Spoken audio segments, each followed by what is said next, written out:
विद्विषावहै। ॐ शान्तिः शान्तिः शान्तिः।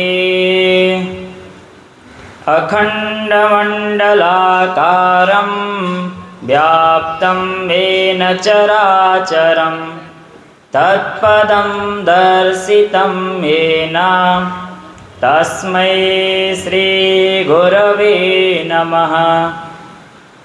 ध्यानमूलं गुरुर्मूर्ति पूजामूलं गुरुर्पदं मन्त्रमूलं गुरुर्वाक्यं मोक्षमूलं गुरुकृपा।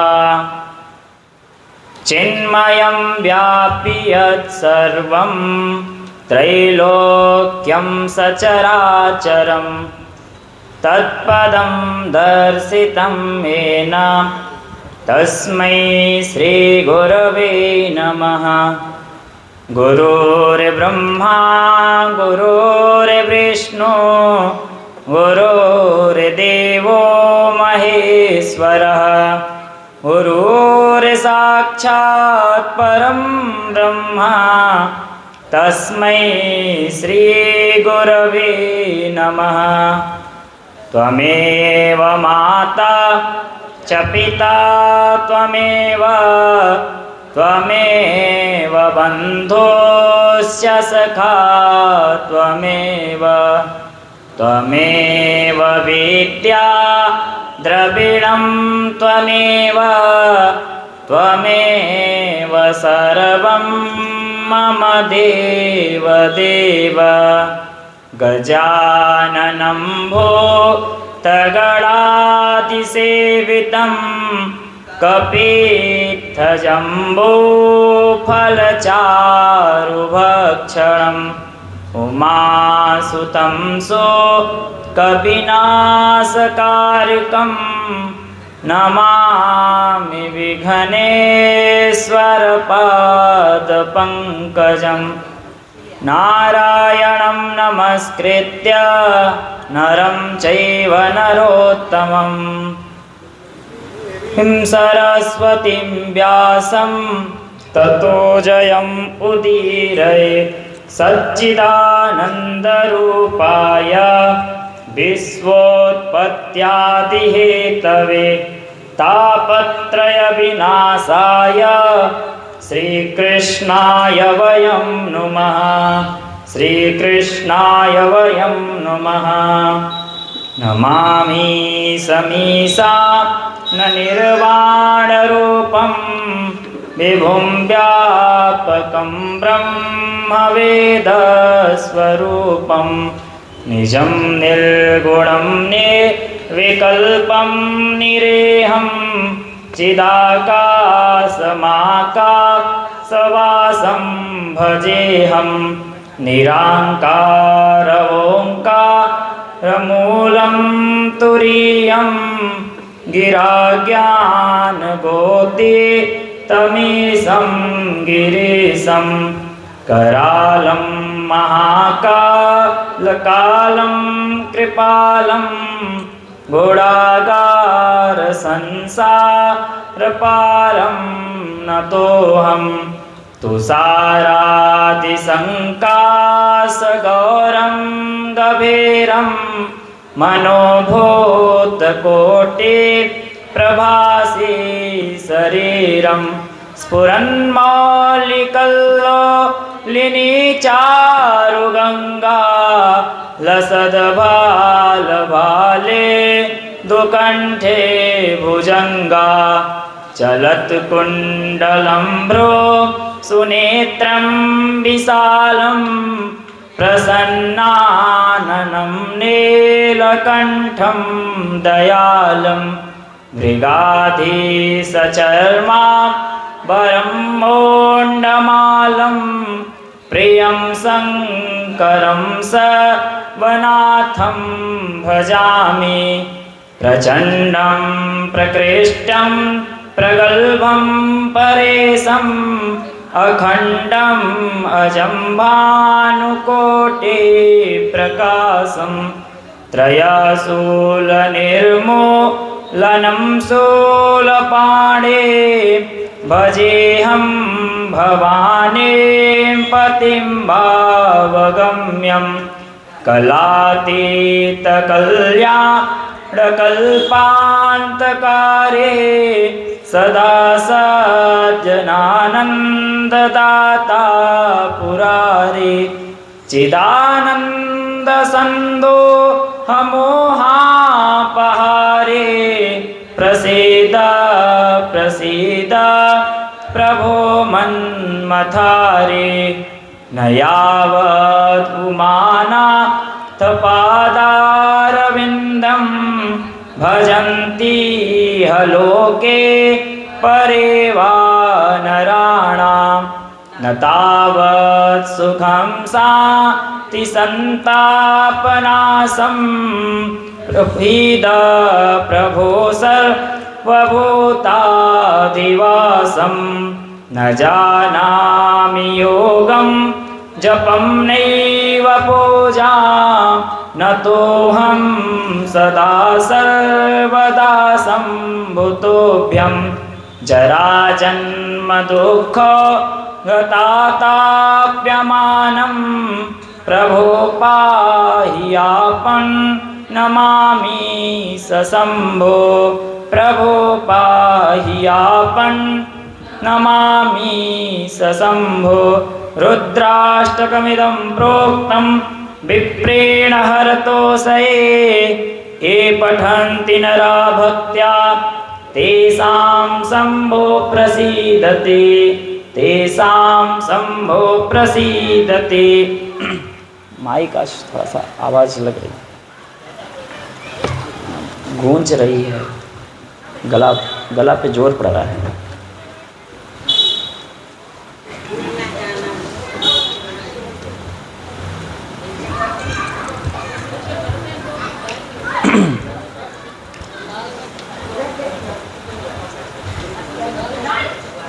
आज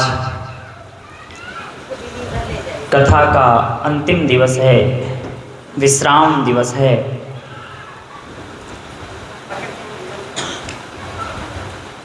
जिनके स्थान पर बैठ कर के हम सभी लोग भगवान की ही महिमा का, भगवान की ही कथा का रसस्वादन कर रहे, हमारे देवाधिदेव महादेव श्री नर्मदेश्वर महादेव भगवान के चरणों में बारंबार नमन करते हुए, प्रणाम करते हुए, ठीक है, उन्हीं परमात्मा के ही अभिन्न स्वरूप प्रातः स्मरणीय, अर्चनीय, वंदनीय, श्रोत्रिय, ब्रह्मनिष्ठ, अनंत श्री विभूषित महामंडलेश्वर श्री सद्गुरुदेव भगवान के युगल पदाम्बुजों में बारंबार नमन करते हुए, प्रणाम करते हुए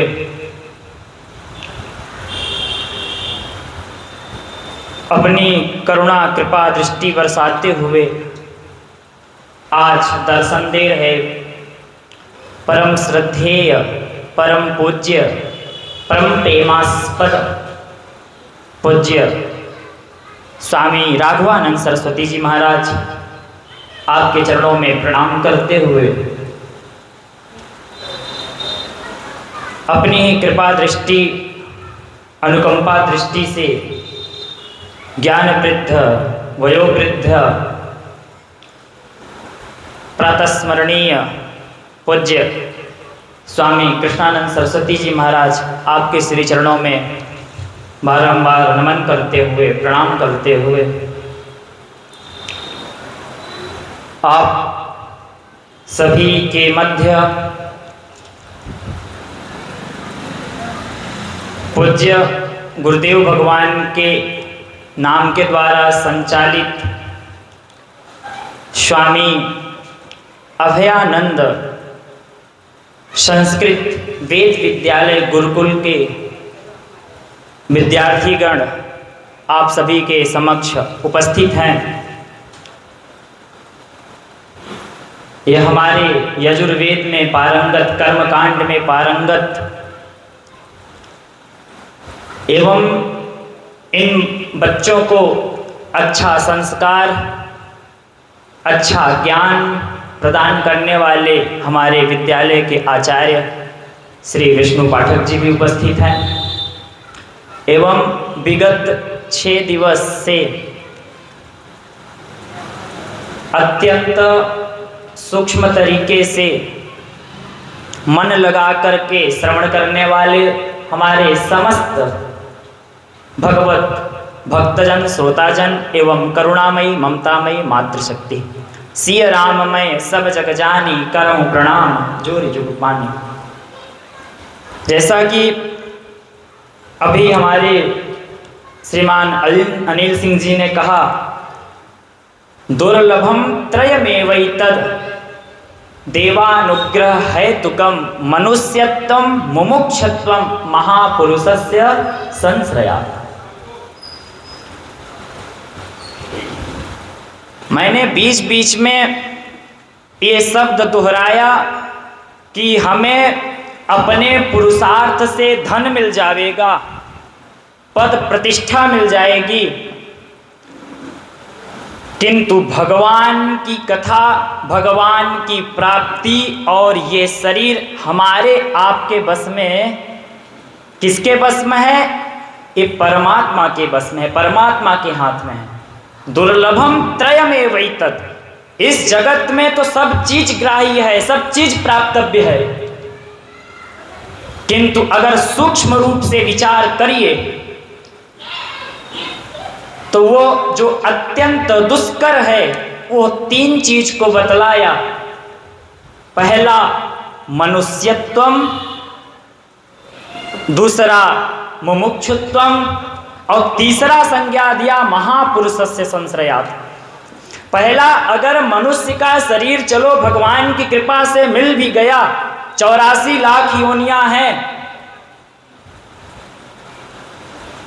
जलचर, थलचर, नभचर, इन 84 लाख योनियों में भटकते भटकते कभी उन परमात्मा की करुणा दृष्टि जीव पर पड़ी। वो करुणावान है, वो परमात्मा का नाम है दीनानाथ है वो प्रभु। उन्होंने कभी हम पर कृपा किया। जैसे आप कभी सुनते हो कि 15 साल से कैदी बंद था, सरकार ने उस पर कृपा किया और छोड़ दिया, ऐसा सुनने को मिलता है।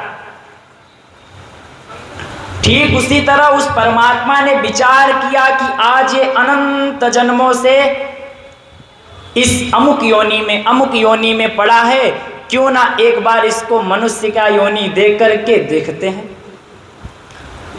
किंतु भगवान ने तो कृपा किया उन मनुष्य में भी मनुष्यता आ जाए।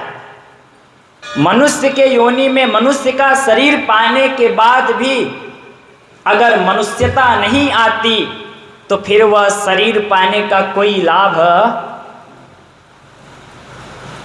अगर हमको मनुष्य का शरीर मिल गया और उस मनुष्य शरीर में अगर हमारे अंदर मनुष्यता है, तब तो फिर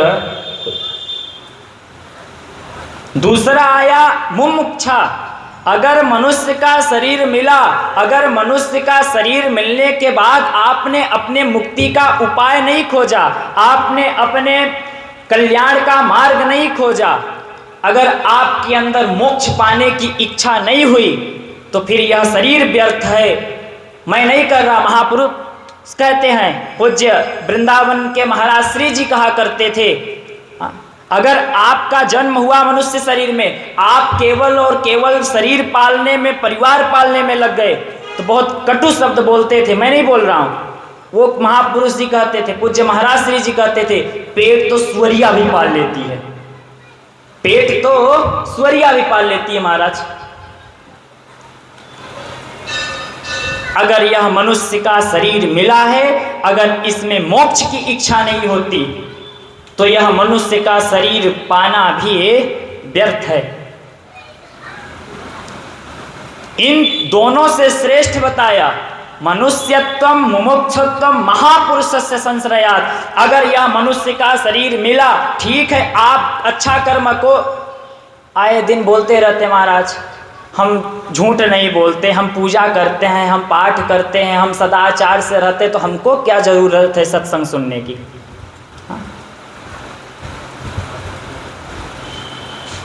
अगर जीवन में महापुरुष का सानिध्य आपने नहीं लिया, अभी आज की कथा में आवेगा कि भगवान कृष्ण ने भी कभी भगवान शिव की प्रार्थना किया है, भगवान शिव की तपस्या किया है, तो जाकर के एक ऋषि के पास जाते हैं, उनसे पहले दीक्षा लेते हैं, उनसे पहले मंत्र लेते हैं, वो भगवान के निर्गुण और सगुण का दोनों का वर्णन करते हैं, तब जाकर के भगवान कृष्ण तपस्या करते हैं भगवान शिव की। अगर जीवन में कोई महापुरुष नहीं है, कोई संत नहीं है, कोई गुरुजन नहीं है, तो यह मनुष्य का शरीर मिला फिर आपने व्यर्थ किया। जैसे बड़ा हुआ तो क्या हुआ, जैसे पेड़ पंछी को छाया नहीं फल लागे यति।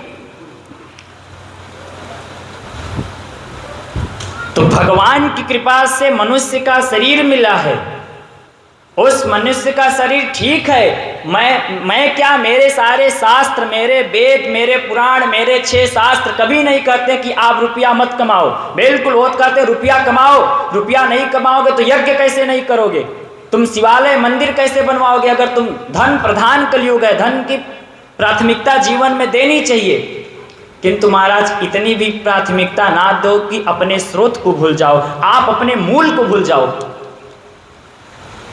इतनी भी प्राथमिकता मत दो धन को कि आप अपने जहां से आप आए हो आप उसी स्रोत को भूल जाओ।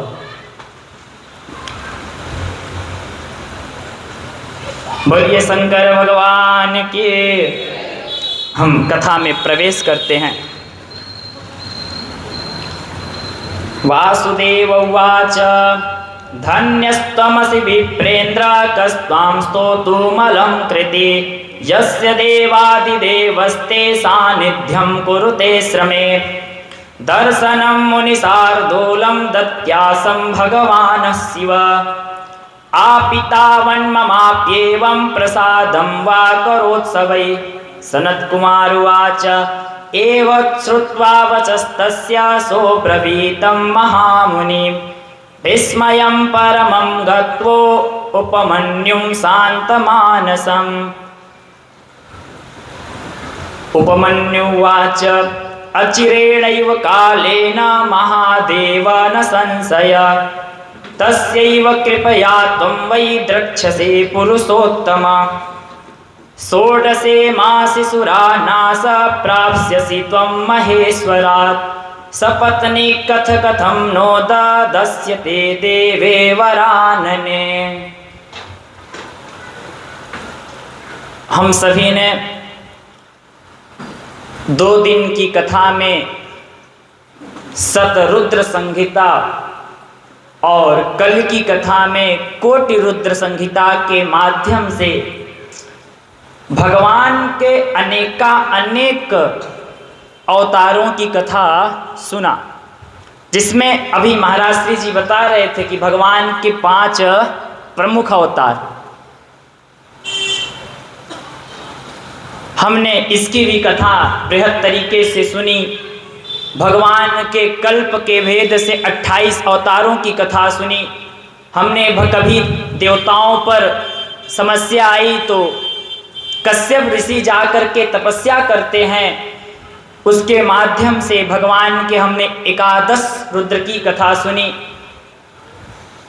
फिर कभी कुछ विशेष घटनाएं घटती हैं, जैसे आप किसी रास्ते से रोज जाते हो महाराज, उस रास्ते में कई घटनाएं घटती हैं, आपको याद नहीं रहता। किसी दिन उसी रास्ते से जा रहे थे, आपके सामने कोई एक्सीडेंट हो गया या कोई ऐसी घटना याद हो गई कि जो आपको 10 साल 15 साल तक याद रहती है।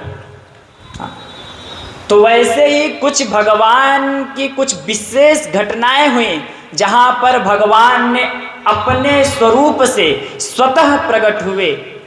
उसका नाम पड़ा स्वयंभू शिवलिंग, जिसका वर्णन कल हमने बृहद तरीके से भगवान के 12 ज्योतिर्लिंगों की कथा श्रवण किया।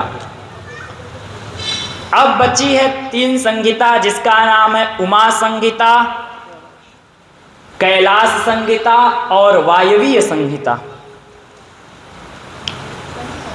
इसमें भगवान के विभिन्न, उमा संहिता में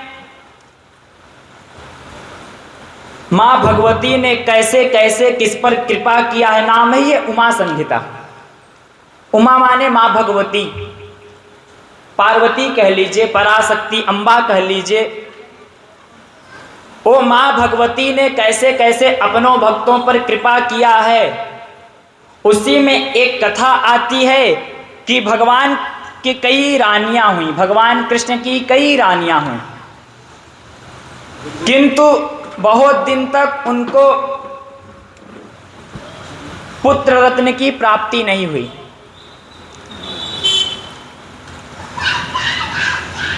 बोलिए वृंदावन बिहारी लाल के। संप्राप्ते षोडशे मासी च सतुंच परमेश्वरः पार्वत्या सहितं शंभुर्ददौ कृष्णाय दर्शनम। एक बार की बात है, भगवान के मन में इच्छा हुआ कि भगवान शिव की तपस्या करनी चाहिए। किसके मन में हुआ? भगवान श्री कृष्ण के मन में हुआ।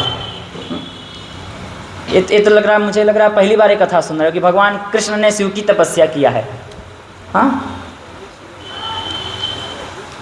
महाराज, जो हम सभी गुरुदेव के कृपा पात्र हैं, जो गुरु जी के कृपा पात्र हैं, उनकी तो महिमा ही क्या।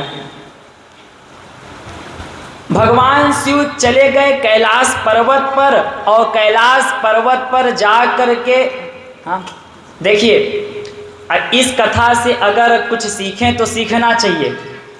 हम कभी भी जाएं तो किसी गुरु के सानिध्य में जाकर के तपस्या करें।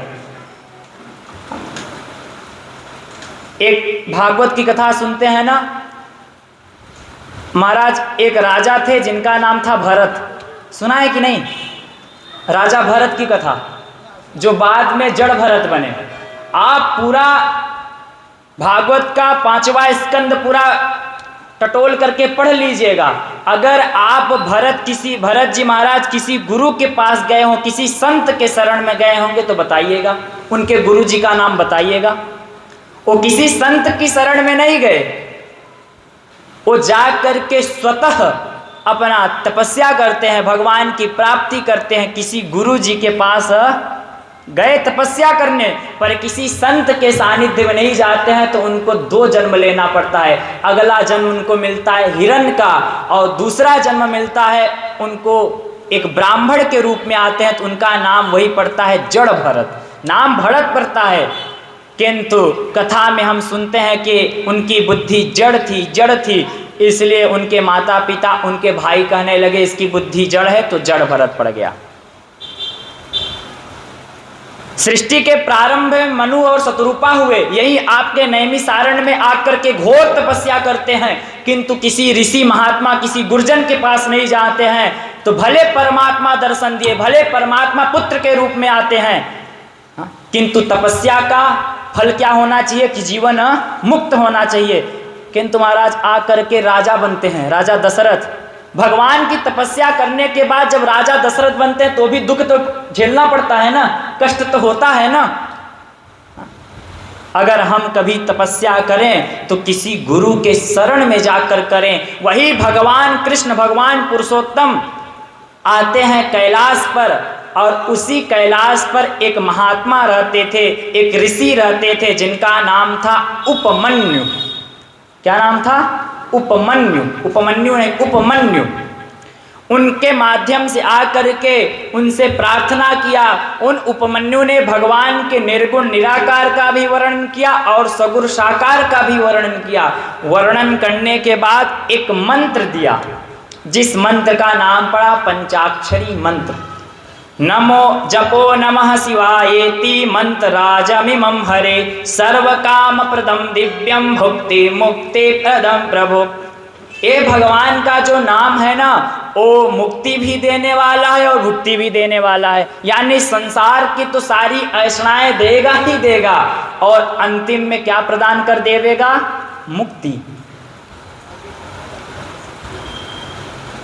भगवान कृष्ण उनके शरण में जाकर के जब उन्होंने ओम नमः शिवाय का मंत्र दिया, नमः शिवाय का, भगवान कृष्ण जपने लगते हैं। वो ऋषि कह देते हैं आज से 16वें महीने में भगवान आपको दर्शन देंगे। कितने महीने में? और ध्रुव को कितने महीने में दर्शन हो गया था? ध्रुव को कितने महीने में दर्शन हो गया था? हाँ, ध्रुव को 6 महीने में दर्शन हुआ था।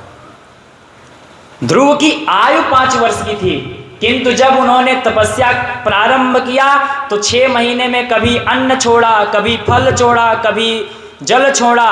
जब उन्होंने 6वें महीने में वायु का भी त्याग कर दिया, तीनों लोकों में हाहाकार मचने लगा, तो भगवान ने दर्शन दिया। किंतु यहाँ पर भगवान श्री कृष्ण को 16 महीने लग गए।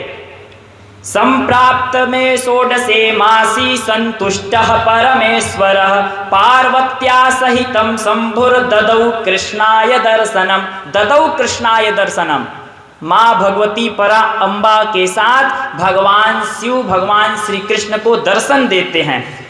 जब दर्शन दिया तो दोनों का बहुत सारी वार्तालाप हुई। भगवान शिव ने कृष्ण से कहा कि हे कृष्ण, आपको क्या वर चाहिए? अच्छा, भगवान मान लीजिए आपके सामने प्रकट हो जाए तो आप भगवान से क्या वर मांगोगे? बताइए। मुक्ति।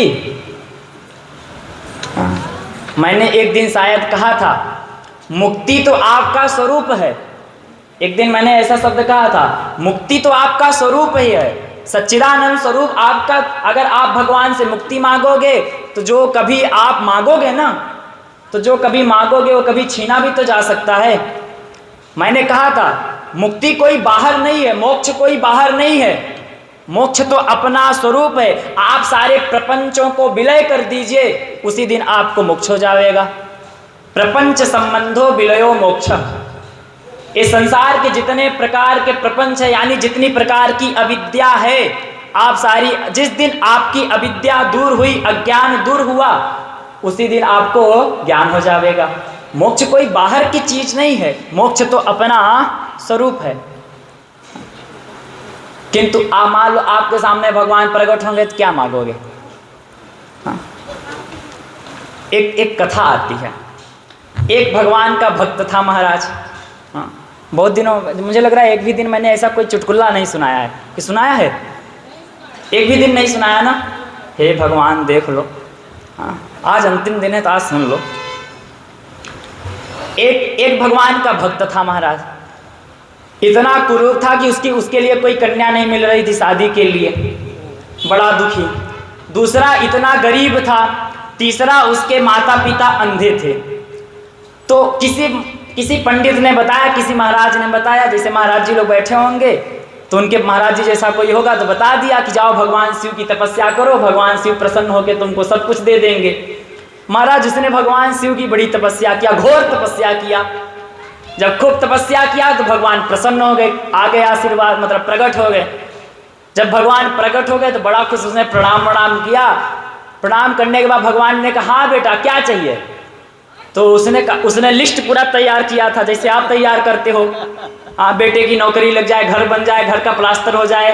हाँ, और अंतिम में भी लिखे रहते ये पड़ोसी बड़ा परेशान किया है भगवान, इसका भी कुछ कर दो। किंतु जैसे वो अपना लिस्ट थमाने वाला था भगवान ने कहा ए रुक। बोले क्या हुआ भगवान? उसने बोला तूने तपस्या किया है, मैं तुझसे प्रसन्न तो हूं, किंतु तुमको एक ही वरदान दूंगा, चाहे जो मांग लो। अब महाराज बड़ा उसको आया, बड़ा दुखी हुआ। क्या करें? भगवान ने कहा एक ही वरदान के लिए, अब क्या मांगूं? माता पिता के लिए आंख मांगूं कि अपने लिए धन मांगूं कि अपने लिए कोई कन्या मांगूं? महाराज बड़ा दुखी। तो उसने कहा प्रभु 2 मिनट रुको, जाओ मैं अपने माता पिता से पूछ के आऊं क्या मांगना चाहिए। जब माता पिता के पास गया बोले भगवान प्रसन्न हो गए, भगवान प्रकट हैं, क्या चाहिए बताइए। पिताजी आपके लिए आंख मांगूं कि माताजी आपके लिए आंख मांगूं? पर सुनिए, भगवान ने कहा एक ही वरदान देंगे। तो माता कहे बेटा मेरे लिए आंख मांग लो, पिता कहे बेटा मेरे लिए आंख मांग लो। फिर उसमें विचार बताओ, माता पिताजी तो बुढ़ा गए, इनकी जिंदगी तो चलो बीत गई है, मैं अपनी आंख मांग लूँ थोड़ा, मैं अपने लिए सुंदर चेहरा मांग लूँ, थोड़ा सा अच्छा बन जाओ, जो ने कोई कन्या मिल जाए तो हमारा वंश आगे चले। कोई निर्णय नहीं हुआ, माता पिता में झगड़ा, कुछ निर्णय न कर पाए। तो दुखी मन से रोते रोते जा रहा था, तब तक स्वामी जी जैसा कोई महात्मा मिल गए। वहाँ पे वर्णन आता है नारद जी मिल गए, बड़ा दुखी था। नारद जी ने पूछा, ये बच्चे क्यों रो रहे हो? तो वो भक्त ने पूरा वृत्तांत सुनाया कि मैंने भगवान की तपस्या किया, और जब भगवान की तपस्या किया तो भगवान प्रसन्न हो गए। जब भगवान प्रसन्न हो गए तो भगवान ने कहा वर मांगो। तो मैं जैसे ही अपनी लिस्ट थमाने वाला था, वैसे भगवान ने कहा ये रुक, एक ही वरदान दूंगा। तो हे प्रभु कृपा करके बताइए क्या वरदान मैं मांगूं? तो उन महात्मा ने कहा, अरे पागल, इतनी सी बात के लिए तू रोकता है, बता। जो आपके लिए बहुत बड़ा संकट होता है ना, महात्माओं के लिए इतनी सी बात होती है। उन्होंने कहा इतनी सी बात है, ला कान ला, मैं तुझको बता देता हूँ, जा यही मांग ले, तुझको सब मिल जाएगा। महाराज वो भगवान शिव के पास गया, भगवान शिव से बोला डिसाइड कर लिया, निर्णय कर लिया क्या चाहिए? बोले हाँ निर्णय कर लिया। बोले बता फिर क्या चाहिए? महाराज उसने बता दिया यही चीज चाहिए, और एक ही वरदान उसने मांगा, उस वरदान से उसको सब कुछ मिल गया। अब वो महात्मा ने कान में क्या बताया ये तो नहीं जानना है ना, जानना है? हे भगवान लो, जानना है? अच्छा क्या क्या था उसके माता पिता के? एक तो आंख नहीं थे, दूसरा वो एकदम गरीब था, उसके पास खाने को भी कुछ नहीं था, और तीसरा कुरूप था, उसकी शादी नहीं हो रही थी। तो वो महात्मा ने एक मंत्र बताया, वो महात्मा ने यही मंत्र बताया, जा भगवान से वरदान मांग कि मेरे बेटे को मेरे माता पिता सोने के कटोरी में दूध भात खाते हुए देखें। सब मिल गया कि नहीं? मेरे बेटे को मेरे माता पिता सोने के कटोरी में दूध भात खाते हुए देखें। बताओ पूरा वरदान मिल गया कि नहीं? मेरे बेटे को, अब इसका मतलब शादी होगी तभी तो बेटा होगा। दूसरा, सोने की कटोरी में। महाराज इतना कमाते हो फिर भी केवल पहनने के लिए सोना मिलता है, खाने के लिए तो बहुत दूर की बात है। पहला कि मेरे बेटे को सोने की कटोरी में मेरे माता पिता दूध भात खाते हुए देखें, तो पहला शादी होगी तब न बच्चे होंगे। दूसरा, इतना ज़्यादा धन होगा, इतना ज़्यादा धन होगा, अथाह धन होगा, तब न कटोरी बनेगी सोने की, और उसमें मेरे माता पिता दूध भात खाते हुए देखें। अब तीनों वरदान मिल गया कि नहीं? तो मांगने की भी कला होनी चाहिए। बोले वृंदावन बिहारी लाल की। महाराज मांगना भी सबको नहीं आता है। तो भगवान कृष्ण ने देखिए क्या मांगा है। श्री कृष्ण उवाच देव देव महादेव याचे हम ह्यतुमान वरान त्वष्टो अष्टम अतिनाथ त्वयोदिष्टान महेश्वर। हे प्रभु, अगर आप मुझ पर प्रसन्न है ना तो मुझे 8 वरदान दीजिए। 8 वरदान भगवान कृष्ण ने महादेव से मांगा है। क्या क्या? हिंदी में पढ़ देता हूं। हे महादेव, हे नाथ, हे महेश्वर, मैं आपके द्वारा कहे गए अत्युत्तम 8 वरों को मांगता हूँ। पहला वर, हे भगवान मेरी बुद्धि सदा शिव धर्म में लगी रहे, मेरा यश सदा अधिक रहे, तथा मेरा जो यश है ना वो हमेशा आपके द्वारा आपके पूजा पाठ में लगता रहे और बढ़ता रहे। दूसरा, आपकी भक्ति अविचल रहे, आपका सामीप्य मुझे सदा प्राप्त हो, आप में मेरी हमेशा भक्ति बनी रहे। और हे प्रभु, मेरी जो 8 पत्नियां हैं उनके माध्यम से मेरे 10-10 बच्चे हों। ये लिखा है, देखिए। स्त्रीणाम मम दशाध्यानम पुत्रा संभो भवन्तु। मैं स्त्रीणाम मम, मेरे 8 स्त्रियों से सभी के माध्यम से 10-10 पुत्र हों। कैसा कैसा वर मांगा? पहला, मेरी बुद्धि सदा शिव धर्म में लगी रहे। दूसरा, मेरा यश बढ़े। तीसरा, मेरा मुझ में आपका, आपके द्वारा हमेशा सामीप्य बना रहे। प्रभु, मैं आपके हमेशा साथ रहूं और मेरी भक्ति आप में बनी रहे।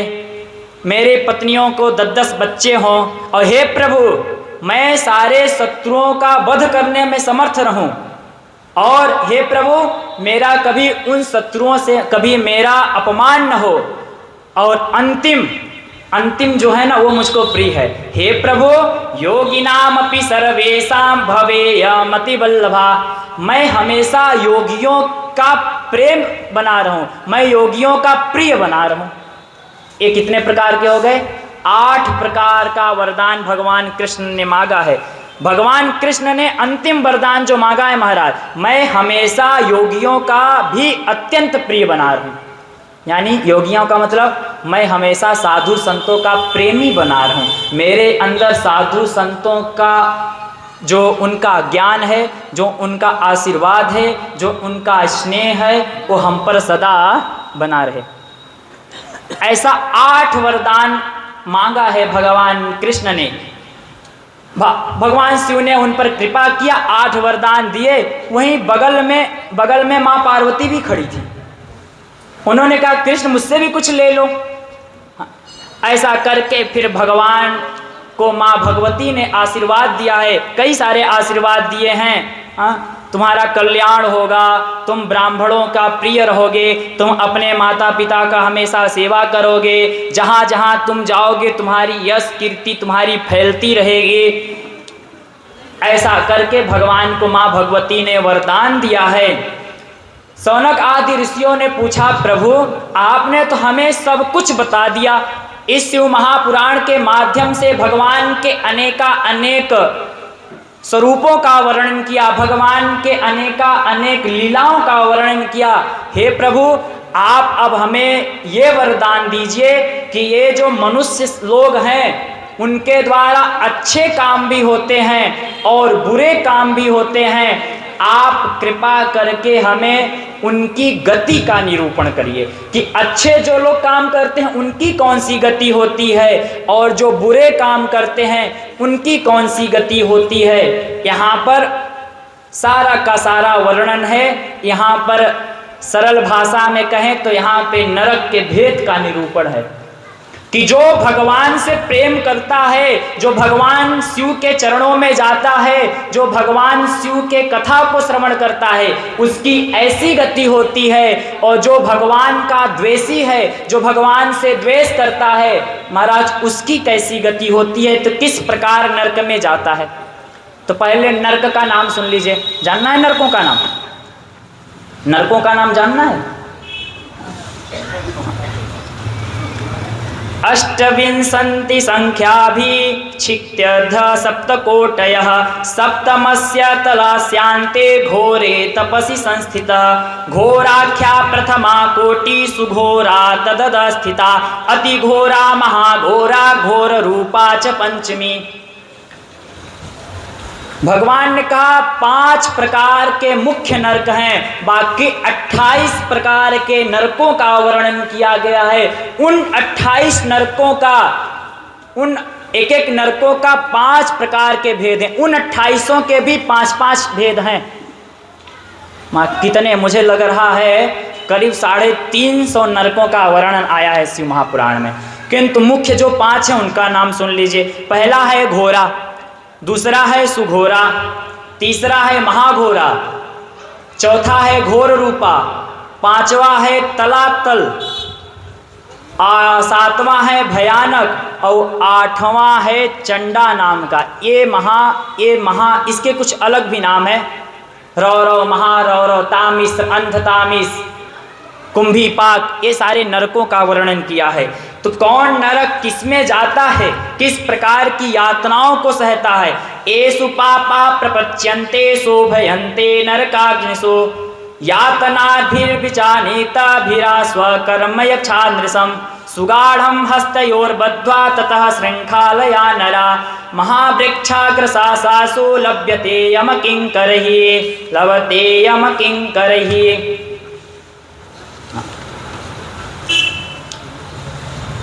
हे शौनक आदि ऋषियों, मैं तुमको बताता हूँ जो भगवान से प्रेम करता है उसकी कैसी गति होती है, और जो भगवान से द्वेष करता है, भगवान को गाली देता है। महाराज शायद मैंने प्रथम दिवस ही कहा था महात्म्य में ही, चलो दूसरे गाली देते हैं तो वो तो दुष्ट हैं, पापी, उनको तो मैं मनुष्य मानता ही नहीं, जो दूसरे धर्म वाले हैं। किंतु हमारे ही हिंदू समाज के लोग आए दिन समाज में देखने को मिलता है, अगर कहीं कथा हो रही तो दूसरे धर्म वाले को तो कोई दिक्कत नहीं होगा, हाँ, हमारे हिंदू समाज के ही लोग आगे कहते हैं डिस्टर्ब हो रहा है, माइक बंद करो। पता नहीं कहाँ से आ जाते हैं। ऐसे लोगों को क्या कहा गया है? पचन्ते ते सुपुरुषा पाप कर्मात् तात्वे क्रमाद्वक्षेतु यातान व्यास सावधना शृणु। हे व्यास जी से कहा, उन चारों मुनि कुमारों ने, सनक, सनंदन, सनातन और सनत कुमार ने कहा कि कभी भगवान शिव ने माँ भगवती को इन नरकों का निरूपण किया है कि हे प्रिय, अगर कोई मुझ शिव तत्व से जो विहीन हो जाता है उसकी गति ऐसी गति होती है जो मैं तुमको बताता हूँ। इन रामायण में वो अमर कथा सुनी है ना, हाँ, जो सुखदेव जी महाराज सुन करके वो हो गए थे, अमर हो गए थे, माँ भगवती औंघा गई थी, याद है कि नहीं?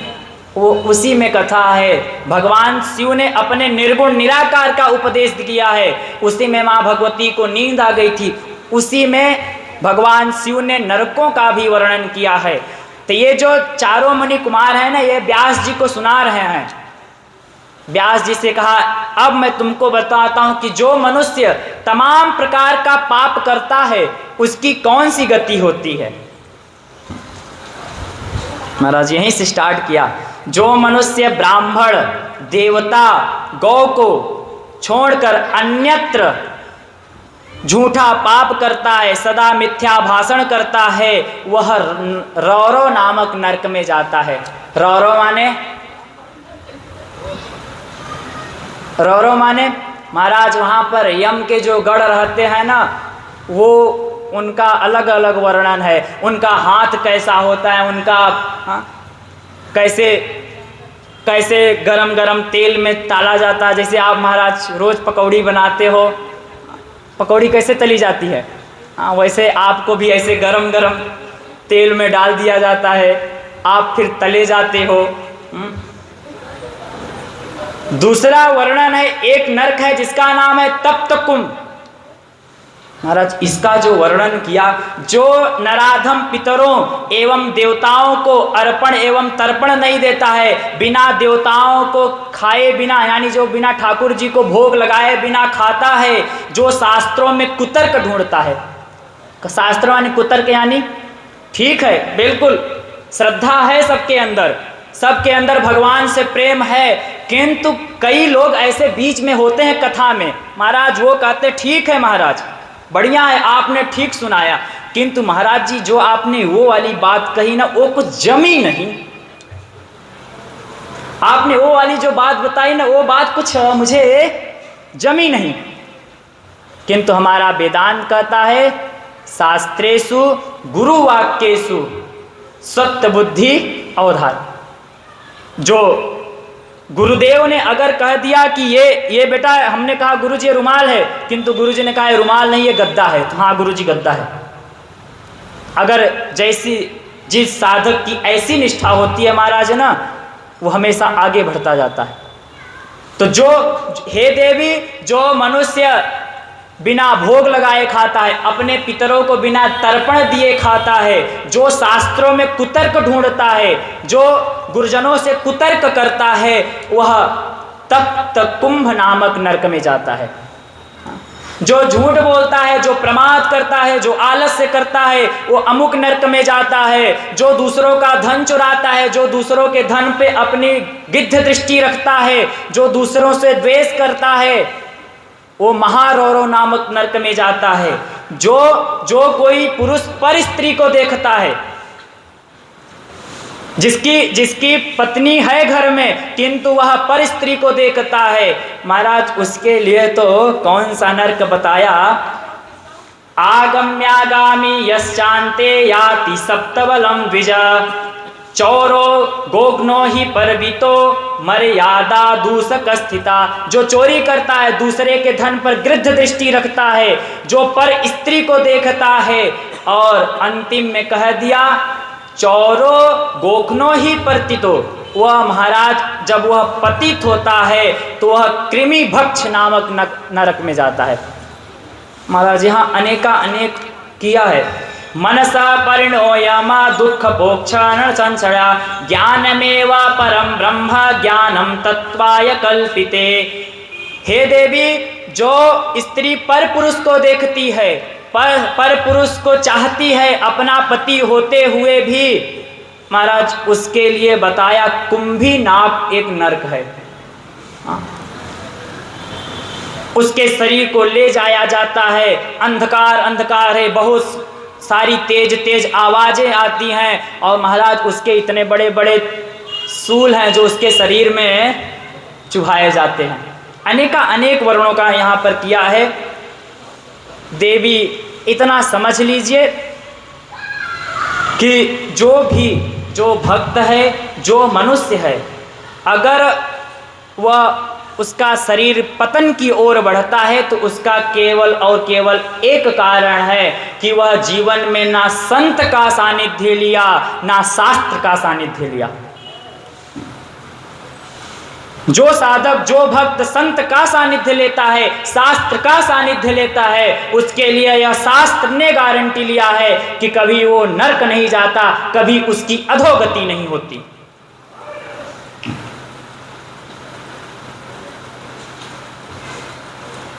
जो जीवन में केवल और केवल भगवान का नाम ले लेवे, भगवान के लिए कोई कार्य कर ले। पहले दिन का याद करिए, पहले दिन महात्म्य में किसकी कथा सुनी थी?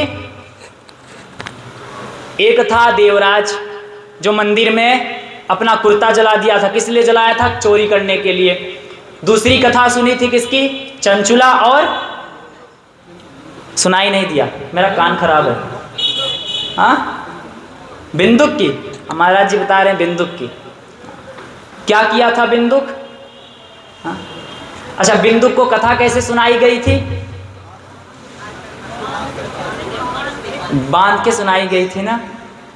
तो मैंने क्या कहा था, अगर किसी को बांध करके भी कथा सुनानी पड़े तो अच्छा, इतने दिन हो गया, आज तो मुझे कुछ बच्चे लोग दिख रहे हैं, कुछ नए आजकल की युवा पीढ़ी दिख रही, बाकी 6 दिन से तो हमको नहीं दिख रही थी। हाँ? आप अपने बच्चे को जबरदस्ती दवा खिला सकते हो, जबरदस्ती स्कूल भेज सकते हो, जबरदस्ती अमुक काम के लिए लगा सकते हो, तो क्या जबरदस्ती कथा के लिए नहीं? हाँ? अगर भगवान की कथा के लिए जबरदस्ती करना पड़े, अगर बांध के सुनाना पड़े तो बांध करके सुनाना चाहिए। जब आप जगत के विभिन्न कामों के लिए जबरदस्ती कर सकते हो, डांट सकते हो, मार सकते हो, तो भगवान की कथा के लिए क्यों नहीं? हाँ, उसमें हमारा हित होगा। वो बच्चा भी समझता नहीं है, उसको तो जगत की जो अच्छी अच्छी वस्तुएं देखती है वो उसके प्रति आकर्षित होता है।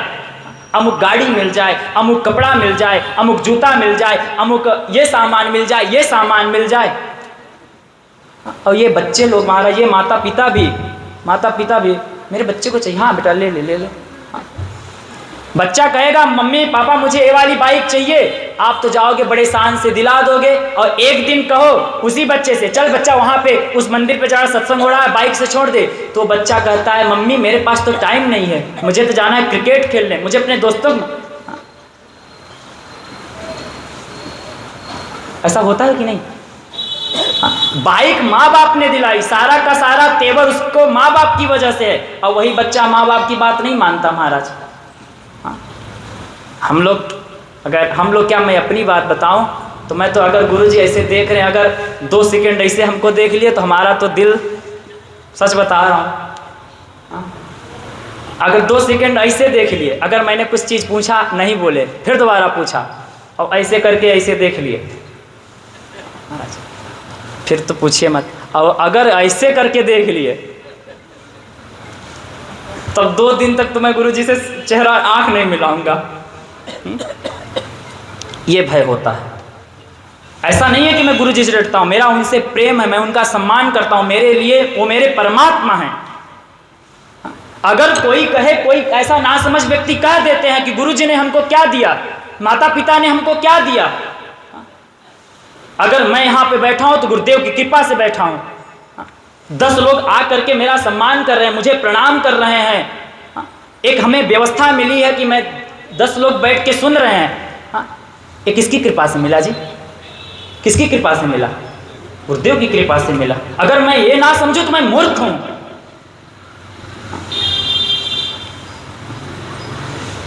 कोई केवल रुपया, केवल पद प्रतिष्ठा ही कृपा नहीं होती। सबसे बड़ी कृपा कि उन्होंने मुझे अपनी शरण में ले लिया, सबसे बड़ी कृपा है।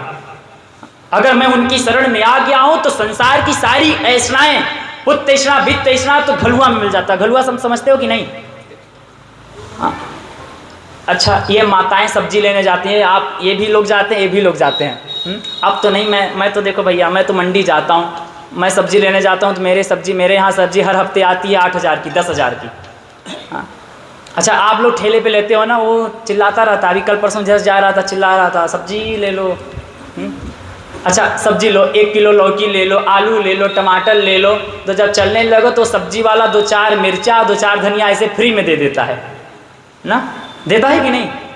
देता है ना। वही उसी को कहते हैं घलुआ। भगवान ने कहा तुम मेरे ओर बढ़ो, तुम केवल मुझको चाहो, तुम केवल मेरी भक्ति करो, मेरी अर्चना करो, मेरा स्वाध्याय करो, मेरे लिए तुम सत्संग सुनो। जैसे वो सब्जी वाला ना बिना मांगे कुछ मिर्चा, कुछ धनिया घलुआ में दे देता है, वैसे सारे संसार की वस्तु, पुत्र तृष्णा, वित्त तृष्णा, मैं तुमको घलुआ में दे दूंगा, तुम्हें मांगना भी नहीं पड़ेगा। पर कब? जब तुम मुझको चाहोगे तब। पर आप क्या करते हो? जब तुम मन और बुद्धि मुझ में लगाओगे तब। किंतु हम मनुष्य क्या कहते हैं?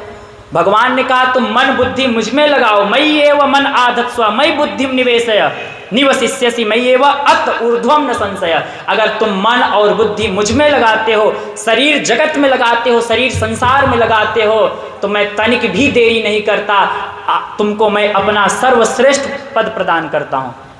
किंतु हम लोग क्या करते हैं? हम लोग ठीक इसका उल्टा करते हैं, ठीक इसका उल्टा। मन बुद्धि तो संसार में लगावेंगे, जगत में लगावेंगे, और शरीर कहाँ लगाएंगे? शरीर भगवान में लगाएंगे। कल मैंने इसका दृष्टांत दिया था। वो दादी माँ बैठी हैं मंदिर के सामने, बड़ा प्रेम है, रोज पूजा एक ढंग से। कोई मिलती है, गुरुजी आपको पता नहीं? मैंने कहा नहीं पता, मेरी पूजा 1.5 घंटे होती है। जैसे बहुत बड़ा जग रोक लिया। किंतु पूछूं कैसे पूजा करती हो? एक बार मेरा दृष्टांत है, एक बार मैं किसी के घर में रुका था, 2 दिन रुका था, उन्हीं घर में रुका था। अब घर मान लो महाराज, घर तो घर ही होता है लोगों का। तो हम लोग 4 बजे सुबह उठ जाते हैं, कैसे भी रात में 2 बजे भी सोएं तो 4 बजे उठना ही उठना है। उनके घर में रुका था महाराज, मैं तो उठ गया। वो महाराज माता जी वो 6:30 बजे पूजा कर रही थी, एक हाथ में घंटी था। उन्हीं का दृष्टांत मुझे बार बार याद आता है। और एक हाथ में दीपक था, और मुख से बोल रहे थे ओम जय जगदीश हरे। तब तक आरती बीच में चल रही थी, तब तक वो बाहर से बड़ा तेज चिल्लाता, ए दूध ले लो। वो दादी अम्मा मुँह में घंटी भी, हाथ में घंटी चल रही है, दीपक चल रहा है। बहू से कहते ए बहू दूध वाला आया है।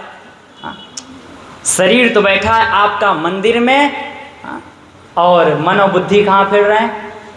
तब तक मान लो घर में कोई छोटा पोता है, मान लो बकैया करते करते गेट के बाहर चला गया, उसमें आ जाए। कई बार तो पूजा वूजा छोड़ करके पहुँचते हैं।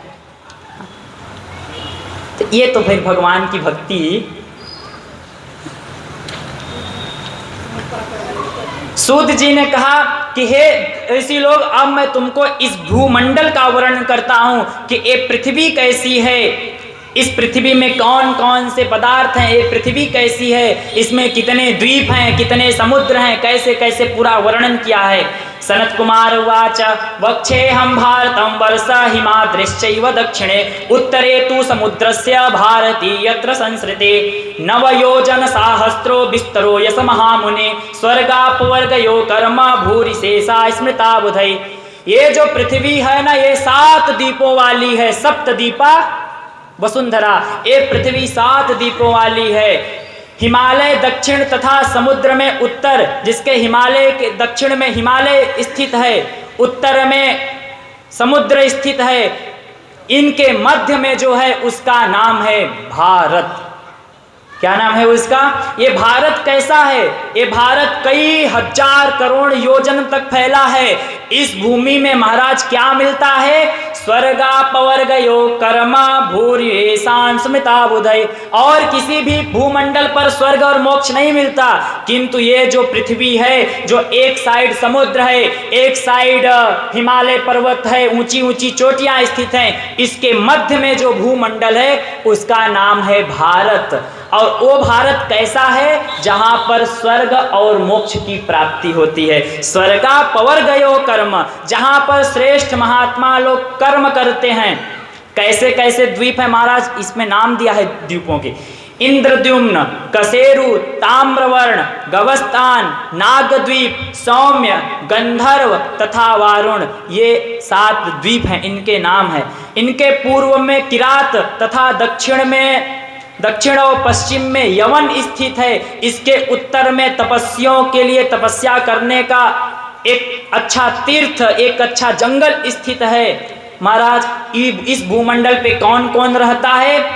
तो यहाँ देखिए, ब्राह्मणः क्षत्रियः वैश्या मध्ये शूद्राश्च भूषयः यज्ञा युद्धपरा सेवा वर्तयन्तो व्यवस्थितः। यहाँ पर इस पृथ्वी पर ये जो भूमंडल है, यहाँ पर ब्राह्मण स्थित हैं, क्षत्रिय स्थित हैं, वैश्य स्थित हैं, शूद्र स्थित हैं। अनेक महात्मा लोग इस भूमंडल पे रह करके भगवान की तपस्या करते हैं। स्वर्ग और मोक्ष की प्राप्ति के लिए अनेक संकट करते हैं।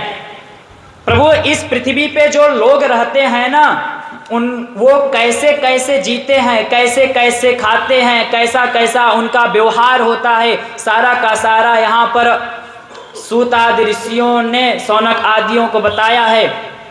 आगे की कथा में इन्होंने पूछा है कि अब मैंने अभी तक जो तुमको मैंने कथा बताई ना, इतने कथा में 6 मनवंतर बीत गए हैं। स्वयंभू मनवंतर बीत गए, स्वारेचिस बीत गए, उत्तम बीत गए, तामस बीत गए, रैवत बीत गए, चाक्षुष बीत गए। ये जो मनवंतर चल रहा है ना, इसका नाम है वैवस्वत मनवंतर। मैंने कल या परसों बताया था। कौन सा मनवंतर चल रहा है? वैवस्वत मनवंतर। वैवस्वत मनवंतर में कौन कौन सी घटनाएं घटती हैं? उसमें जो सतयुग रहेगा, त्रेता रहेगा, द्वापर रहेगा, कलयुग में, कलयुग का महाराज ऐसा वर्णन किया है कि पूछिए मत। कलयुग में भाई भाई का नहीं होगा, पिता पुत्र का नहीं होगा, पत्नी पति की नहीं होगी, पति पत्नी का नहीं होगा। हाँ, इतना घोर घोर वर्णन किया है। केवल और केवल जो ब्राह्मण रहेंगे, क्षमा करिएगा, ब्राह्मण केवल पेट पूजा के लिए कर्मकांड करावेंगे। ये जितने ब्राह्मण हो गए, क्षत्रिय हो गए, क्षत्रिय के अंदर उनके अंदर ना कोई सम्मान रहेगा, ना कोई बाजुओं में उनके दम रहेगा। केवल नाम के ब्राह्मण रहेंगे, क्षत्रिय रहेंगे, वैश्य रहेंगे, शूद्र रहेंगे। सब केवल और केवल अपने उदर पेट पालने के लिए ही जिंदा रहेंगे। ना कोई पूजा करेगा, ना कोई पाठ करेगा, ना कोई दान से मतलब, ना किसी को धर्म से मतलब। महाराज अभी तो गरीमत है। आने वाले समय में अभी कलयुग का प्रथम चरण चल रहा है। कलयुगे प्रथम चरण है, अभी द्वितीय चरण है, तृतीय चरण है। क्या होगा? पिता पुत्र का नहीं होगा, सारे लोग धर्म से विहीन हो जाएंगे। महाराज कलयुग का क्या वर्णन करें। एते युग सहस्त्रांते जायन्ते पुनरेवहि सर्वदेव निकायश्च त्रयः सृंसंसु कामजा। ये जो है ना, ये कई हजार वर्ष, 32 लाख वर्ष बताया गया है। ये जो कई हजार वर्षों तक दुष्टों का अत्याचार बढ़ जाएगा, पापाचार बढ़ जाएगा, तो भगवान शिव कलयुग में भी अवतार लेंगे। मैंने एक दिन बताया था भगवान का कलयुग में कौन कौन सा अवतार होगा। भगवान एक अवतार लेंगे जो नैमिष में होगा, उनके 4 शिष्य होंगे। वो चारों शिष्य जा करके वेद के द्वारा, वो चारों शिष्य एक एक वेद के अनुसार कलयुग में उसका प्रचार प्रसार करेंगे। सब लोग वेद का नाम भूल जाएंगे। अभी आएगा कौन कौन से वेद हैं, सबका वर्णन आएगा इसमें।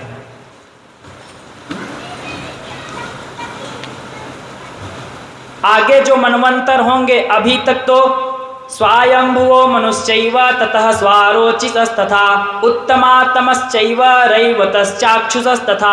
ये 6 मनवंतर बीत गए हैं। 7वां मनवंतर का नाम है वैवस्वत, 8वें का नाम है सावरणी, 9वें का नाम है दक्ष सावरणी, 10वें का नाम है ब्रह्म सावरणी, 11वें का नाम है धर्म सावरणी, रुद्र सावरणी, देव सावरणी और 14वां हुए इंद्र सावरणी। आने वाले समय में जो उनमें भी बहुत सारी विशिष्ट घटनाएं घटेंगी।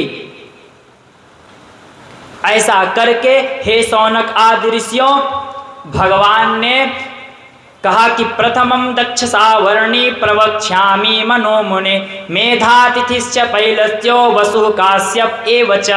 जो 10वें होंगे ना, जिसका नाम होगा दक्ष सावर्णी महाराज, उनके समय में भगवान अवतार लेंगे और भगवान के एक भक्त होंगे, कई भक्त होंगे, जिसमें भृगुवंशी हैं, ज्योतिष्मान हैं, धैर्यवान हैं, अंगिरा हैं, वशिष्ठ वंशी हैं, सवन है, अत्रिवंशी हैं, हव्य हैं और पुलह। ये 7 ऋषि उस मनवंतर में अवतार लेंगे।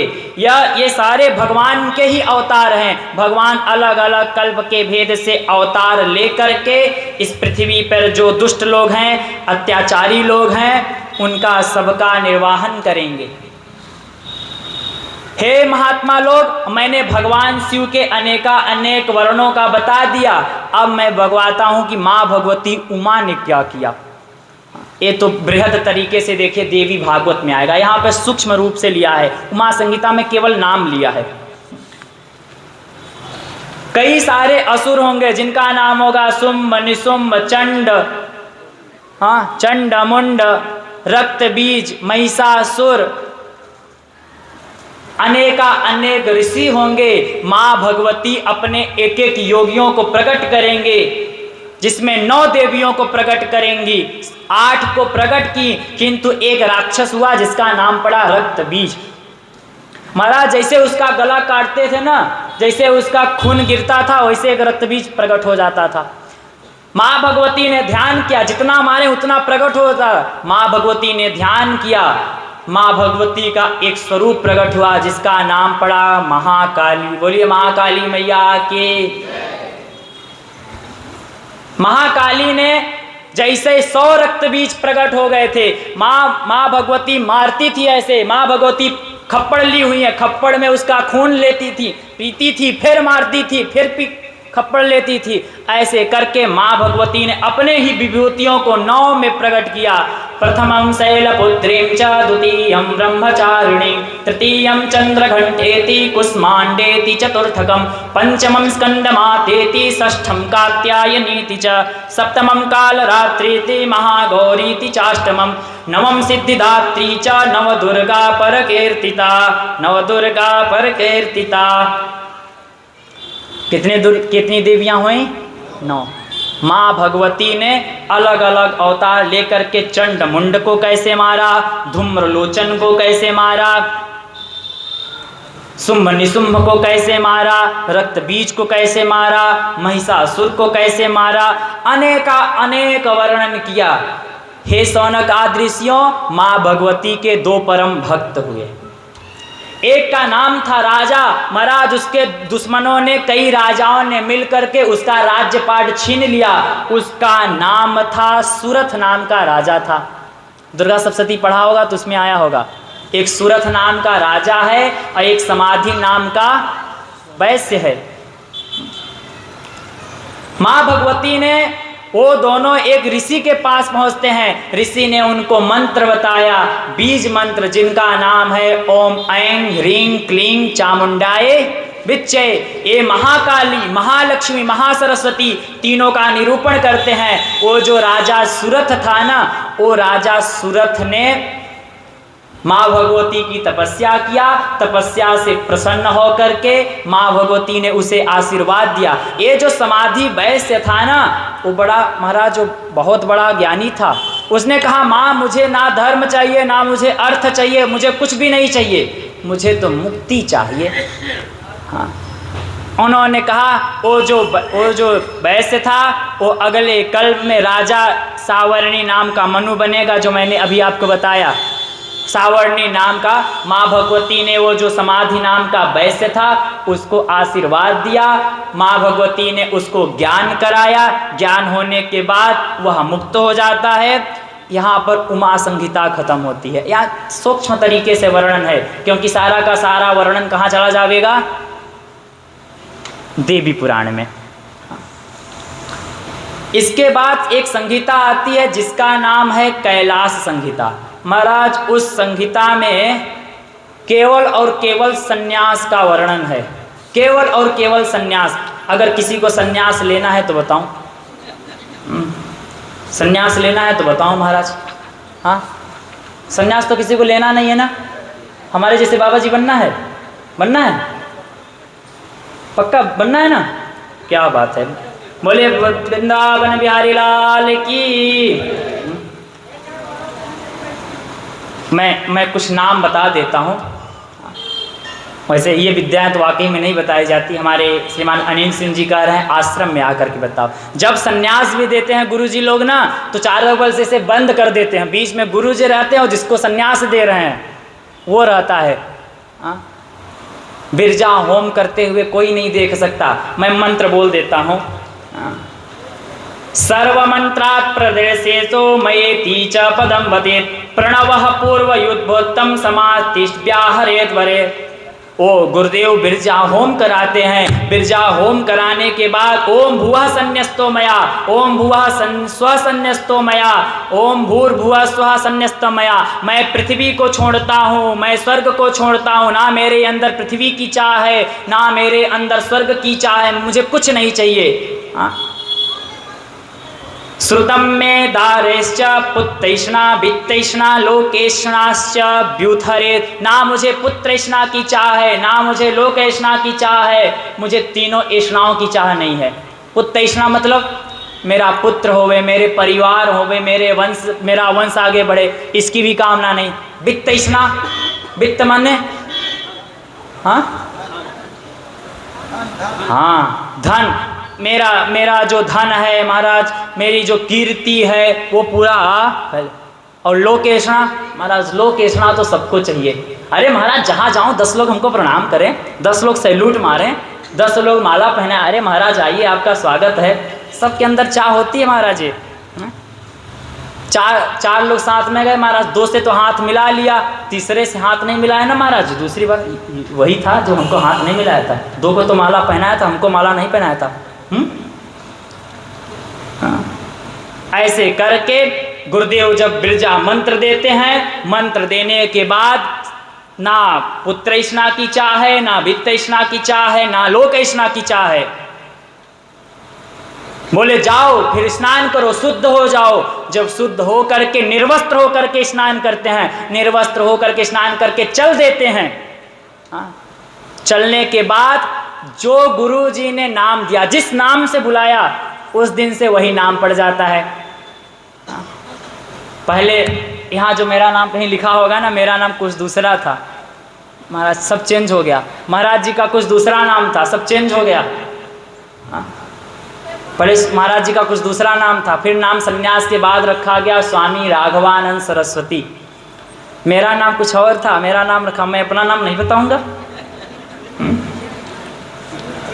बोलिए वृंदावन बिहारी लाल की। फिर गुरुदेव वहाँ पर ओंकार का निरूपण करते हैं।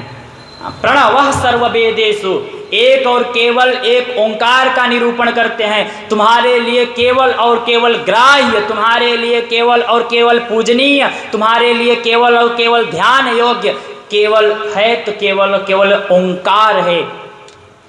और बिरजा होम करने के बाद दीक्षा देते हैं। जिस नाम से बुलाया, अब हम मान लो स्नान करके गंगा जी से चल दिए, गुरुजी ने जो नाम बुलाया उसी नाम से नाम वही नाम पड़ जाता है। फिर गुरुदेव वस्त्र देते हैं। कोई देखा होगा ना, कुंभ वगैरह में देखा होगा, कई महात्मा ऐसे रहते हैं जिसको नागा महात्मा कहते हैं। उन वस्त्र नहीं पहनते, उनकी आकाश वृत्ति ही, ये सारा का सारा जो खाली आकाश वही उनका वस्त्र है।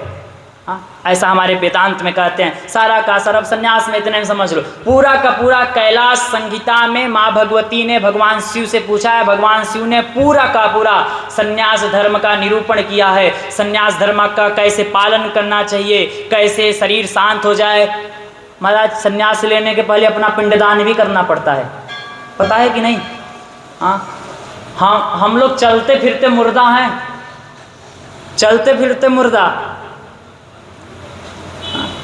किंतु हम लोग चलते फिरते मुर्दा कहा गया, तो हम लोग को चलते फिरते इन महापुरुषों को शिव स्वरूप कहा गया है। अब मिला लेना, भगवान शिव कहाँ रहते हैं? शमशान में रहते हैं ना। शमशान का भूत भवेद लपेटे रहते हैं, तो चलते फिरते। हाँ, अच्छा, आप लोग, आपके यहाँ मान लो आपके दादा परदादा पिता आदि जब शरीर शांत होता है तो आप लोग क्या लिखवाते हो?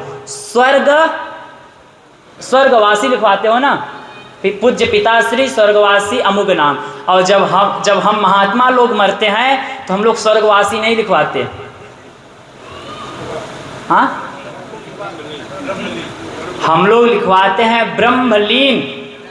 मैंने एक दिन कहा था, सायुज्य, सामीप्य, सालोक्य, सायुज्य, साष्टी आदि मुक्तियां हैं।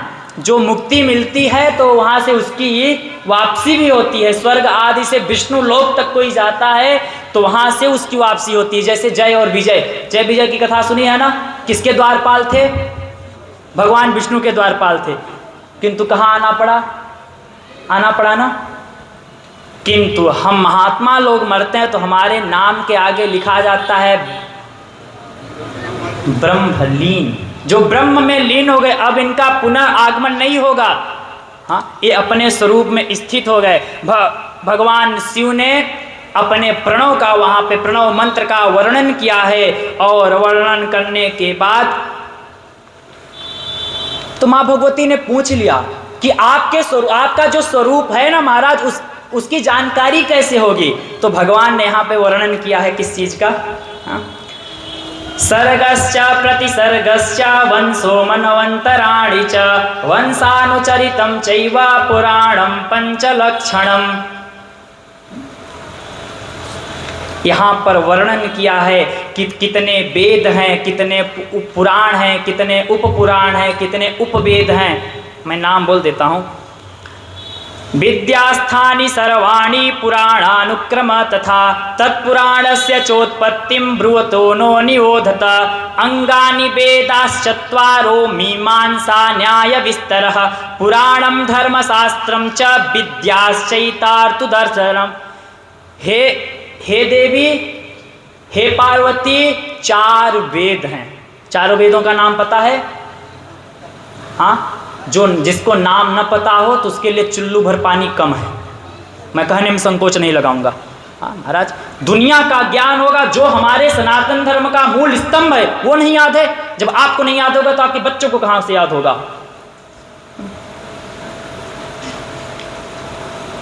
आप अपने बच्चों को पता नहीं कैसी शिक्षा देते हैं। हाँ, हमने अगर कोट पैंट नहीं पहना तो हम इस समाज में फिर चल नहीं सकते। पता नहीं कौन सी धारणाएं बना लिया।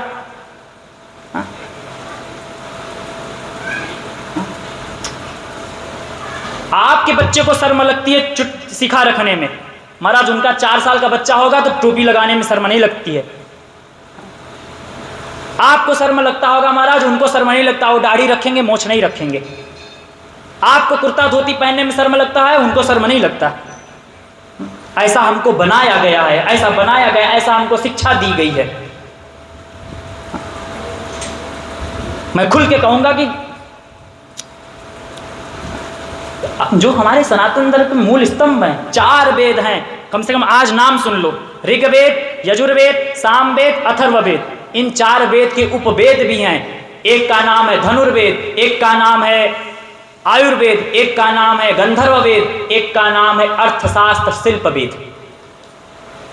इन वेद के 6 उपांग हैं। शिक्षा, कल्प, व्याकरण, निरुक्त, छंद, ज्योतिष, ये इसके 6 अंग हैं। हे देवी, 18 पुराण हैं। कितने पुराण हैं?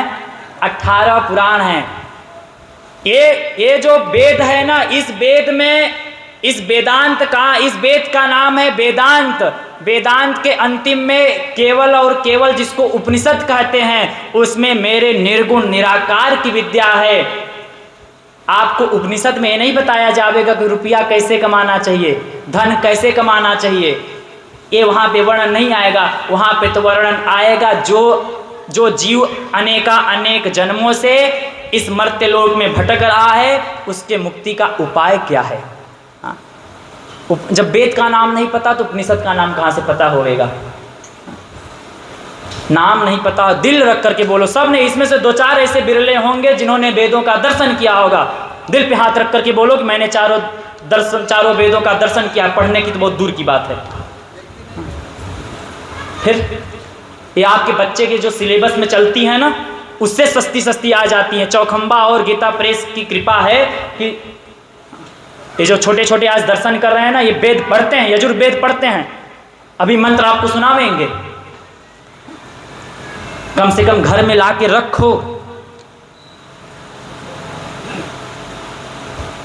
उस वेद में एक विद्या है जिसकी नाम है ब्रह्म विद्या। उसमें उपनिषद हैं, ईश, केन, कठ, प्रश्न, मुंडक, मांडुक, ऐतरेय, तैतरेय, छांदोग्य, बृहदारण्यक, बहुत सारे उपनिषदों का नाम है। 12 उपनिषद, 12 उपनिषद हैं, उससे 108 उपनिषद हैं, 1000 उपनिषद हैं। इसमें से ऐसे करीब 25-30 लोग बैठे हैं जिनके घर में वेद है, जिनके घर में उपनिषद है। और इसमें ऐसे लोग बैठे हैं जो उपनिषद के मंत्र को बोलते हैं जी।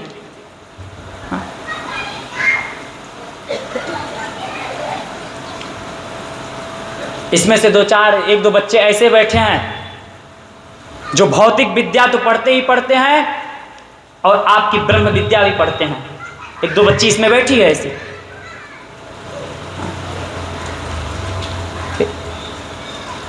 ये आपकी गलती है, बच्चों की गलती नहीं है। आपने ऐसा बनाया है। ये बच्चे जो होते हैं ना, ये इमोशनल ब्लैकमेल करते हैं। मैं घर छोड़ के जा रहा हूँ, चला जा भाई, मैं निकाल देता हूँ तुझे गेट से बाहर। मेरे गुरुदेव तो ऐसे करते हैं। गुरुदेव ने एक मंत्र बनाया है, आगते स्वागतम कुर्यात गच्छन्तम न निवारेत। तुम जाओगे तो हम तुमको लात मार के निकालेंगे। हमें तुम्हारी ज़रूरत नहीं है, तुमको हमारी ज़रूरत है, आओ।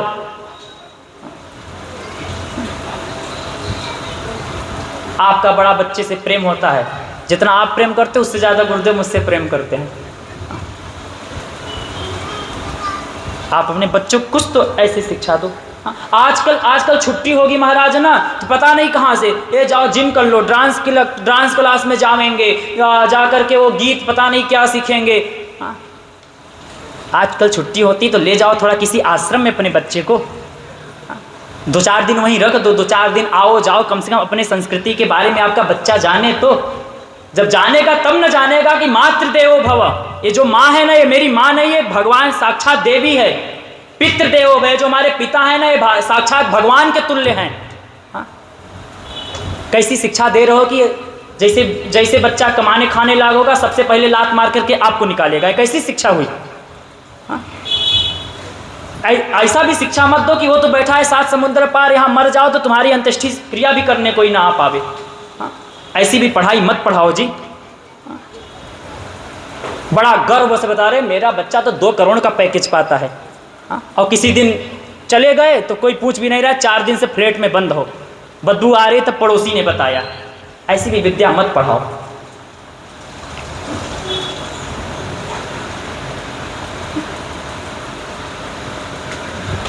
यहाँ पर भगवान ने 4 वेद का वर्णन किया, 4 उपवेद का वर्णन किया, 6 शास्त्र का वर्णन किया, कई अनेक पुराणों का वर्णन किया कि हे देवी, ये किसी संत के माध्यम से, किसी गुरु के शरण में जा करके यह जो इसमें निरूपित ब्रह्म विद्या है, इसको पढ़ करके मेरे उस निर्गुण निराकार को जान लेवेगा, समझ ले जाएगा, तो उसकी क्या हो जाएगी? मुक्ति हो जाएगी। इस पुराण के 5 लक्षण बताए। सर्गश्च प्रतिसर्गश्च वंशो मनवंतराणि च वंशानुचरितं चैव पुराणं 5 लक्षणम। पुराण के 5 लक्षण होते हैं। सृष्टि का प्रलय, वंश, मनवंतर और वंशानुचरित, ये 5 चीजों का पुराणों में वर्णन किया जाता है। सृष्टि क्या है? सर्ग विसर्ग, विशेष रूप से सृष्टि कैसे बन गई, इसमें पेड़ दिखने लगा, पौधे दिखने लगे, नाना प्रकार के जीव जंतु दिखने लगे, तो विसर्ग कहलाया। सर्ग विसर्ग, विशेष रूप से सृष्टि कैसे बन गई। वंश, किसका किसका वंश हुआ, किस किस वंश में कौन कौन से राजा आए, वंशानुचरित, उन राजा ने किसको मारा, उनके लड़के कौन हुए, उनके लड़के कौन हुए, इसका वर्णन है।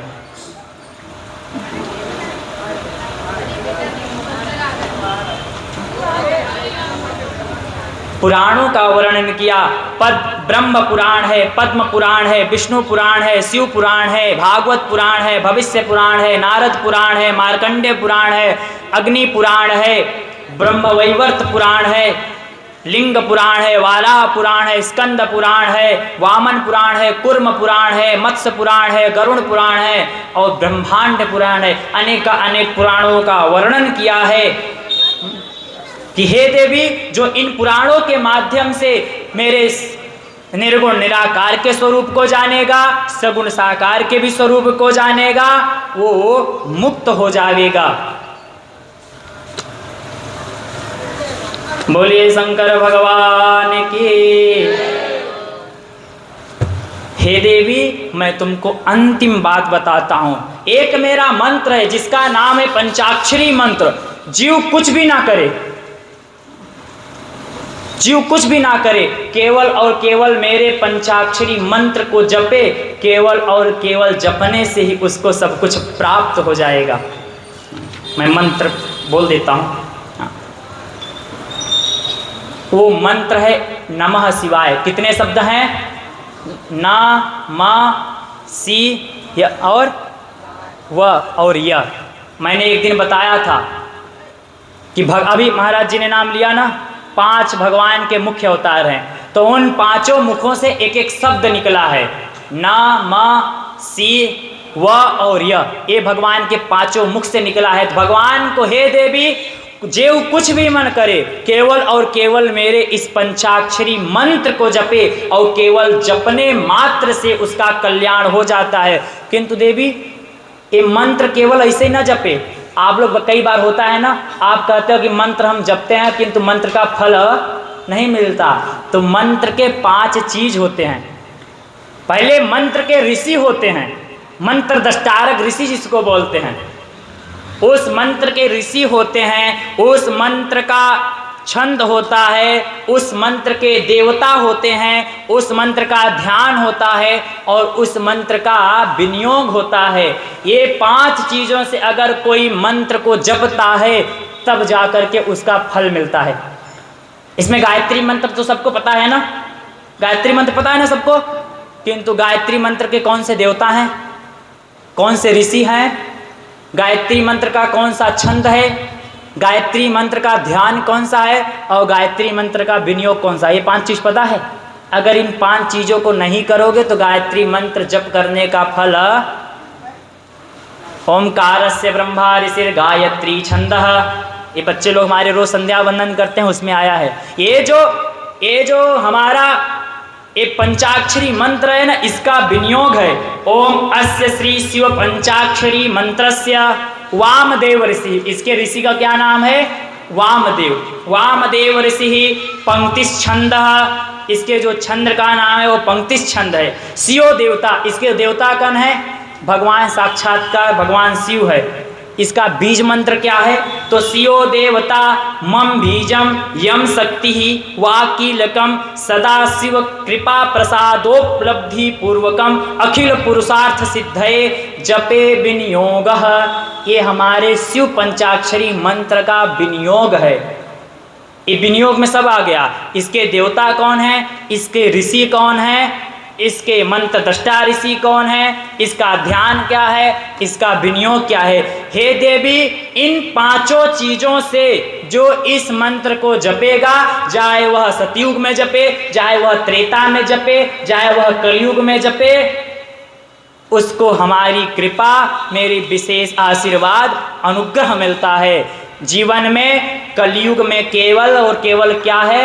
कलयुग केवल नाम आधारा, कलयुग में कुछ भी ना हो पावे, केवल भगवान का नाम जप कर लो, भगवान का सत्संग सुन लो, उसी में बेड़ा पार हो जाएगा। भगवान ने कहा, हे देवी, तुमको बहुत सारा आशीर्वाद है, तुमको हमारे निर्गुण निराकार स्वरूप का ज्ञान होवे। इतना कह करके भगवान ने यहाँ पर शिव पुराण का विश्राम किया है। इधर जो हमारे व्यास भगवान हैं, व्यास भगवान ने भी अपने सूत जी से कहा, व्यास उवाच एतत् शिव पुराणम ही समाप्तम हितमादरात् प्रतिष्ठाम्य प्रयत्नेन श्रोतव्या च तथैव हि नास्तिकाय न वक्तव्या श्रद्धाय सठाय च अभक्ताय महेश्वराय तथा धर्मध्वजाय च एतत् छुत्वा ह्योकारं भवेत् पापं हि भस्मसात् अभक्तो भक्तिमाप्नोति भक्तो भक्ति समृद्धये। व्यास जी ने यहाँ पर भागवत शिव महापुराण का विश्राम किया। क्या? एतत् शिव पुराणम ही समाप्तम हितमादरात्। हे सूत, हे मेरे शिष्य, मैं यहाँ पर भगवान शिव की कथा को विश्राम करता हूँ। पठितव्यम प्रयत्नेन श्रोतव्या च तथैव च। जो इसको बड़ा हित से प्रेम से सुनेगा उसका जीवन कल्याण में होगा। किंतु ये सूत सुन सुन सुन, इसको सभी को मत सुनाना। किसको मत सुनाना? नास्तिकाय न वक्तव्याय अश्रद्धाय सठाय च। जिसके अंदर श्रद्धा नहीं हो उसको मत सुनाना। ये कौन कह रहा है? व्यास जी कह रहे हैं, मैं नहीं बोल रहा हूं। अभक्ताय, जो अभक्त है उसको मत सुनाना। दूसरा असठाय, जो सठ हो उसको भी मत सुनाना। अश्रद्धाय, जिसके अंदर भगवान की कथा से भगवान से प्रेम ना हो उसको भी मत सुनाना। नास्तिक को, श्रद्धाहीन को, सठ को भगवान की कथा को नहीं सुनाना चाहिए। किंतु जो सुनता है उसको भगवान को कैवल्य पद की प्राप्ति होती है, भगवान शिव के परम लोक जाता है। किंतु इसको एक ही बार नहीं सुनना चाहिए, एक ही बार ना सुनना चाहिए कि एक बार सुन लिए मुक्त हो जाएंगे। यहाँ पे देखिए बोल रहे हैं, एतम एतत् श्रुत्वा ह्योकारं भवेत् पापं हि भस्मसात् अभक्तो भक्तिमाप्नोति भक्तो भक्ति समृद्धिभाक्। इसको कितनी बार सुनना चाहिए? एक बार श्रवण करने से सारा का सारा पाप नष्ट हो जाता है, भस्म हो जाता है। भक्तिहीन भक्ति पाता है और भक्त भक्त की समृद्धि का भागी होता है। पहले बार सुनने पर क्या होगा? हमारे द्वारा किए गए सारे पाप भस्म हो जाएंगे। हे देवी, जो दोबारा श्रवण करता है, दोबारा श्रवण करने पर उत्तम भक्ति प्राप्त होती है और तीसरी बार सुनने पर वह मुक्ति को प्राप्त होता है। ये शिव महापुराण की महिमा है जो उसको श्रवण करता है। अब याद करिए, तो मैंने प्रथम दिन 5 प्रश्न रखे थे, याद है?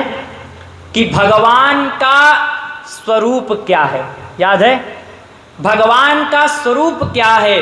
दूसरा प्रश्न था कि भगवान से संबंध क्या है, जीव का ईश्वर से क्या संबंध है, क्या नाता है। मैंने कहा था साधारण प्रश्न नहीं है। लक्ष्मण जी भगवान राम की सेवा में 13 साल रहते हैं। सीता हरण के कुछ समय पहले उन्होंने प्रश्न किया कि प्रभु, ईश्वर जीव भेद प्रभु सकल कहु समुझाय, जाते होई चरण रति शोक मोह भ्रम जाय। हे भैया राम, मुझे आप ईश्वर और जीव में भेद है या अभेद है? ईश्वर जीव में क्या भेद है? हाँ, गोस्वामी जी ने तो लिखा ना, ईश्वर अंश जीव अविनाशी। ये जो जीव प्राणी दिख रहे हैं ईश्वर के अंश हैं। और दूसरा, भगवान ने गीता में कहा ममई वांसो जीवलोके, ये जो 84 लाख योनियां प्राणी दिख रहे हैं ये सब कौन है? मेरे अंश हैं। क्या भेद है? भेद है या अभेद है? और तीसरा प्रश्न था कि जब जान जाए कि भगवान का कौन सा स्वरूप है तो भगवान के किस स्वरूप का उसको आराधना करना चाहिए, और आराधना करे तो भगवान के जीव की मुक्ति का उपाय क्या है। और अंतिम प्रश्न था कि किस साधना से साध की प्राप्ति होगी। ये कितने प्रश्न थे? 5 प्रश्न थे। पहला प्रश्न क्या था? भगवान का स्वरूप क्या है? उत्तर मिल गया कि नहीं? कथा 7 दिन सुना आप लोगों ने, उत्तर मिला कि नहीं? भगवान का स्वरूप क्या है? तो बार बार आया, भगवान का कोई भी स्वरूप नहीं है, वो निर्गुण निराकार हैं। दृष्टांत दिया वहां पर शिवलिंग का। शिवलिंग को देखिए, शिवलिंग इतना बड़ा है, ना उसका कोई आदि है ना कोई उसका अंत है। जैसे गुलाब का फूल है, गुलाब के फूल के पत्ते को गिनने लगे तो आप नहीं बता पाओगे कि पहला कौन सा है और आखिरी कौन सा है। वैसे भगवान का कोई स्वरूप नहीं है।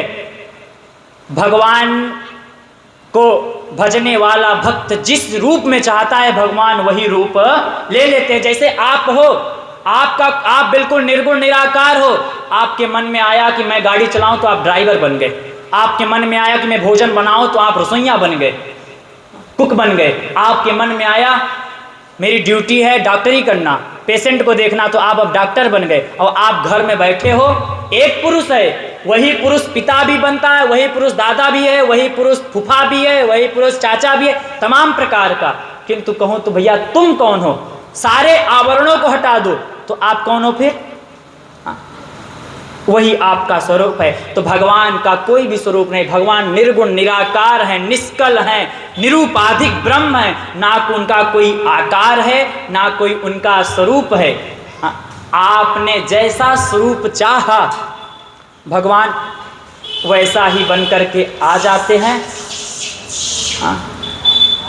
भगवान की मुक्ति का क्या उपाय है? तो भगवान ने एक ही चीज बताया था, साध्य क्या है? भगवान शिव की प्राप्ति ही साध्य है। भगवान शिव का परम पद हमको प्राप्त हो जाए वही हमारा साध्य है। और साधन क्या है? साधन क्या है उस साध्य की प्राप्ति के लिए? कि जो हम पूजा करते हैं, जो हम पाठ करते हैं, जो हम सत्संग करते हैं, जो हम दान करते हैं, जो हम तीर्थ करते हैं, वही उसका साधन है, साधक की प्राप्ति के लिए, साधक की मुक्ति के लिए। और अंतिम प्रश्न था कि साधक को कैसा होना चाहिए? तो साधक को ऐसा होना चाहिए महाराज कि भगवान की पूजा तो करे किंतु भगवान से कुछ चाहे न, इहलोक अथवा परलोक मन से निष्प्रिय हो जाए, कि मन से हमें कुछ नहीं चाहिए। कई बार होता है बाहर से हमको नहीं चाहिए, मैं नहीं चाहिए, पर अंदर से चाहता रहता है। महाराज ये हम देखते हैं, हमारे आश्रम में भंडारा होता है, मिष्ठान बनता है, अनेक महाराज रसगुल्ला ले लो, रे नहीं चाहिए नहीं चाहिए। तब तक दूसरा वाला कहता है ले लो ना भैया, अच्छा 2 इनको दे दो। जब 2 उनको दे दो कहता है 1 हमको भी दे दो। क्या? जो मन से नहीं चाह रखता, हे परमात्मा आप मेरे स्वामी हो, मुझसे ज़्यादा आप जानते हो कि मुझे किस चीज़ की जरूरत है। हे प्रभु जो अच्छा लगे, जो आप मेरे हित में हो वो करो आप, जिसमें मेरा हित हो। नारद जी ने कहा था ना, हे प्रभु जिसमें मेरा हित हो आप वो करो। हाँ, कौन सी चौपाई है वो? हाँ, जेहि विधि नाथ हो यही तमोरा करहूँ सो बेगी दास। मैं आपका दास हूँ प्रभु, आपको जिसमें लगता है कि मेरा हित हो प्रभु आप वो करो। भगवान को स्वीकार है मनुष्य बन करके जंगल भटकना, भगवान को सब स्वीकार है, किंतु उनका भक्त, उनका प्रेमी, उनसे प्रेम करने वाला कभी कुमार्ग पर न जावे, उसके लिए भगवान ने नारद जी को दई हूँ श्राप की मरी हूँ जाई जगत मोर उपहास। नारद जी ने भगवान को श्राप दिया, बुरा भला बोला, भगवान को सब स्वीकार है, किंतु मेरे भक्तों के भगवान ने कहा, भागवत में कहा, अहम भक्त पराधीन हो, मैं भक्त के अधीन होता हूँ, भक्त जैसा कहता है मैं वैसा करता हूँ। आप वो भजन गाते हो ना, केवल भजन गाने के लिए जीवन में उतारना नहीं है, भगत के बस में है भगवान। आगे वाला हमको नहीं याद है। बोलिए वृंदावन बिहारी लाल की। हे सूत, हे सौनक आदृश्यों, पुनः श्रुते स तद्भक्तिर्मुक्ति स्याच्च श्रुते पुनः तस्मात् पुनः पुनश्चैव श्रोतव्या हि मोक्षोपि। पुनः श्रुते, कथा को सुनो, पुनः श्रुते च सद्भक्ति, अगर पहली बार सुनोगे तो आपका पाप मुक्त होगा, दूसरी बार भगवान का कथा सुनोगे तो भगवान से प्रेम हो जाएगा। जाने बिन होय न प्रीति, बिन प्रतीति होय नहीं प्रीति। आप जब तक भगवान के बारे में जानोगे नहीं तब तक प्रेम नहीं होगा। महाराज गाड़ी लेने जाओ, स्कूटी लेने जाओ, चार चक्का लेने जाओ तो वो दिखाता है, सर इसमें ये फंक्शन है, इसमें ये फंक्शन है, इसमें ये है, इसका इंजन इतने सीसी का है, इसका टर्बो पावर का इंजन है, ये मैनुअल है कि ये ऑटो है, तमाम प्रकार का बता देता है। सर इसमें 50 लाख का डिफरेंस है, इसमें 100 लाख का सारा का सारा बताता है। जब पूरा बताता है तब आपको प्रेम होता है। हमारा सबसे अच्छी यही है, यही वाली लोग। हाँ, जब भगवान के बारे में आप जानोगे तो भगवान की कथा से प्रेम होगा। पुनः श्रुते च सद्भक्ति, बार बार सुनोगे, तस्मात् पुनः पुनश्चैव, बार बार सुनने से क्या होगा, श्रोतव्य ही मुमुक्षुभिः, सुनने सुनने सुनने मात्र से आप अपने स्वरूप में स्थित हो जाओगे। स्थित होने के बाद आपको भगवान की विशेष कृपा मिले, विशेष अनुग्रह मिले। आप लोग की महाराज जितनी प्रशंसा किया जाए, भूर भूर प्रशंसा किया जाए, उतना कम है। यह 7 दिन का ज्ञान यज्ञ यहाँ पर विश्राम होता है। मैं भगवान से प्रार्थना करता हूँ कि सबकी भक्ति बढ़े। ये मैं नहीं करूँगा कि रुपया बढ़े, ना ना ना ना, ये मुझसे नहीं होगा। आप भगवान की भक्ति करोगे तो रुपया वास्तविक में बढ़ जाएगा। आपकी भक्ति बढ़े, आपका ज्ञान बढ़े, आपका विवेक बढ़े, आपका मन परमात्मा में लगे, आपका मन परमात्मा के सानिध्य में लगे। सब कुछ भगवान पर, सबका भगवान की विशेष कृपा हो, सबको भगवान की कृपा मिले। आज आप जिन महापुरुषों के दर्शन कर रहे हैं उन्होंने अपनी कृपा करुणा बरसाई, उन दोनों महापुरुषों के चरणों में मेरा प्रणाम है। यहाँ पर हम विश्राम करते हैं। ओम पूर्णमदः पूर्णमिदं पूर्णात् पूर्णमुदच्यते